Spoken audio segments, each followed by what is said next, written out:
নমস্কার বন্ধুরা, আশা করি আপনারা সবাই খুব ভালো আছেন আর আপনাদের ভালোবাসায় আমাদের দিনগুলো দিব্যি কেটে যাচ্ছে। আজ এখন বাজছে প্রায় ওই 3:30 আর এখন থেকেই আপনাদের সাথে আমি ব্লগটা শুরু করছি। আজকে না বেরোনোর জন্য খুব তাড়াহুড়ো ছিল, তাই আর সকাল থেকে ব্লগটা করতে পারিনি।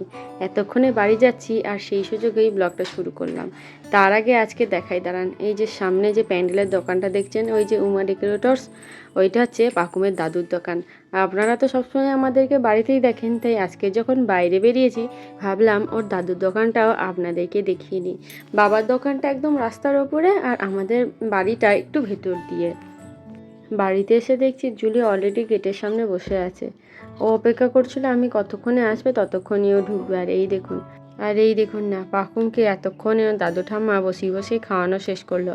আজ ফেরার আগে ওর বাবাকে একবার ফোন করেছিলাম পাকুম কী করছে জানার জন্য।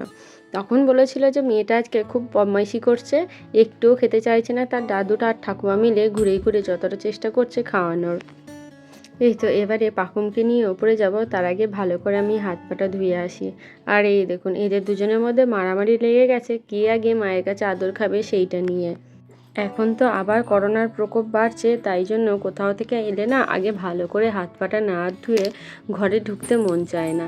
আর বিশেষ করে পাকুমকে তো নেওয়াই যায় না। আর দাঁড়ান, ভাতটা নেব তার আগে আমি থালাটা ধুয়ে নিই।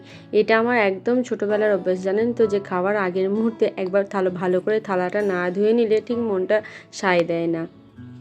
আজ আমাদের দেশি ডিমের ঝোল করেছে, আর আগের দিনের জানেন তো একটা মাছ ছিল, তাই আমি ওই মাছটাই বার করে নিলাম। আমি খালি এই ডিমের ঝোল আর আলুটাই নেব।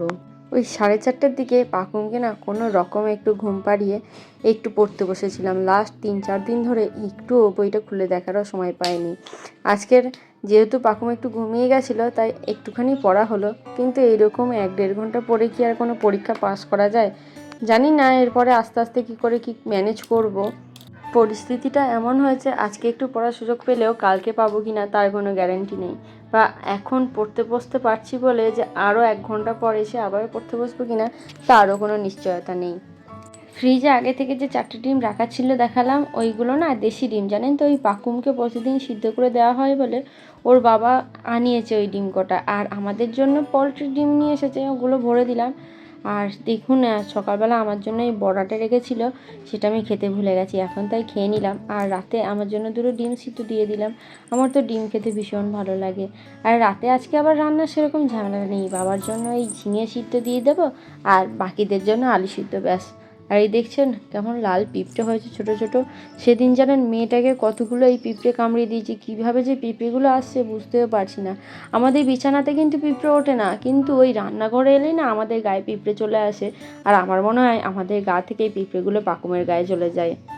আগে জানেন তো যাই পড়তাম মনে থাকতো, এখন আর কোনো কিছুই মনে থাকে না। সব থেকে বড় কথা টাইমটাই তো পাই না, মনে আর কি রাখবো। এখন পাকুমের দেখভাল, বাড়ির কাজ, তারপরে ইউটিউবের ভিডিও এডিট করা, তার উপরে মামনির নতুন চ্যানেলটার ভিডিও এডিট করতে গিয়ে আমার না সারাদিন পর আর পড়তে একটুও মন চায় না। ব্রেন ক্যাপাসিটি যেন একদম লো হয়ে গেছে। আর এই দেখুন প্রত্যেক মাসে আমাদের এরকম 1 পেটি করে বিস্কুট নিয়ে আসা হয় ঘন্টুদের জন্য। আবার এই বিস্কুটের প্যাকেটটা খুলে দেখছি অলরেডি ইঁদুর ঢুকে একটু ইঁদুরে খেয়ে নিয়েছে। এখন বুঝতে পারছি ঘন্টুর কেন ইঁদুরগুলোর ওপর এত রাগ। যদিও জানেন তো মামনি প্রতিদিন ভিডিও ছাড়ে না, প্রতিদিন আমি ভিডিও ছাড়ি, তাই আমার ভিডিও এডিট করার একটা তো মেন্টাল প্রেশার থাকেই।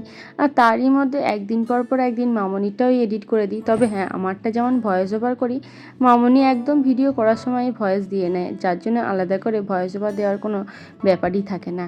এই দেখুন না, ডিমটা কাটার পর দেখছি ভেতরের কুসুমটা হলুদের পরিবর্তে কেমন সাদা সাদা। আরে পাকুম, আমি ভিডিও করছি, মানে সরি ভয়েস ওভার দিচ্ছি, আর পাকুমটা কেমন বদমাইশি করছে দেখছেন, কেমন ভূতের মতো হ্যাঁ হ্যাঁ করে হাসছে। ওর আবার খাওয়ার টাইম হয়ে গেছে, ওকে খাওয়াবো। মা এত হাসি কিসের সোনা? দাঁড়ান, ফ্রিজ থেকে একটা জিনিস বার করি। আসলে আজকে না মামনি আম দিয়ে সন্দেশ বানিয়েছে, তা সন্দেশটা ভালো করে জমেনি বলে একটু ডিপে ভরে দিয়েছিল। এখন দেখি খেয়ে কেমন হয়েছে। দেখে তো বেশ ভালোই লাগছে। বাবারে কি ঠান্ডা, এই ঠান্ডাটা খেলে বোধহয় ঠান্ডাই লেগে যাবে। দাঁড়ান, সত্যি দারুণ লাগছিল খেতে, খুবই ভালো হয়েছে। দাঁড়ান ভালো করে একটু হাতটা ধুয়ে নিই, ধুয়ে নেওয়ার পর সন্দেশটাকে না যে জায়গাটায় গর্ত করে নিয়েছি সেই জায়গাটা সমান করে দিই। আসলে মামনিও ফোনে ভিডিও করবে যে সন্দেশটা বানানোর পর কেমন দেখতে লাগছে, তারই মধ্যে যদি এরকম আধ খামচা হয়ে যায় দেখতে কেমন একটা লাগে বলুন। এই চাকুটায় ডিম কেটেছি, ভালো করে একবার ধুয়ে নিই চাকুটা। এবার সুন্দর করে পিস পিস করে সন্দেশটা আমি কেটে নেব। তাহলে বন্ধুরা আজকের মতো ভিডিওটা এইটুকুই থাক। যদি ভালো লেগে থাকে তাহলে কিন্তু একটু কমেন্টে জানাবেন, সাথে একটা লাইকও করে দিন। আর আমাদের চ্যানেলে প্রথম এসে থাকলে আমাদের চ্যানেলটা সাবস্ক্রাইব করে আমাদের পাশে থাকার একান্ত অনুরোধ রইল।